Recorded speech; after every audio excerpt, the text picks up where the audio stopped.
ఈ ice cream role ఎంతమంది తిన్నారో కామెంట్ చేయండి. టేస్ట్ ఎలా ఉందో కూడా కామెంట్ చేయండి.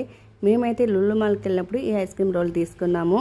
పిల్లలు చూడండి ఎలా ఇంట్రెస్ట్గా చూస్తున్నారో, అది చేస్తుంటే ఎలా ఉంటుందా, ఎలా చేస్తున్నారని ఫస్ట్ ఎగ్జాక్ట్గా చూస్తున్నారనమాట. టేస్ట్ అయితే బాగుంది. మేమైతే ఫస్ట్ టైం తింటున్నాము. దీని కాస్ట్ వచ్చేసి 189 అనమాట. చాలా బాగుంది టేస్ట్ అయితే. అప్పుడప్పుడు కూడా ఇలాంటివి ట్రై చేస్తూ ఉండాలి కదా. ఈ ఐస్ క్రీమ్ రోల్ చేయనీకైతే 7 మినిట్స్ టైం పట్టిందండి. చాలా ఫాస్ట్గా చాలా చక్కగా చేశారనిపించింది. మేమైతే ఓరియో ఫ్లేవర్ తీసుకున్నాము. 2 ఓరియో బిస్కెట్స్ వేసి చేశారనమాట.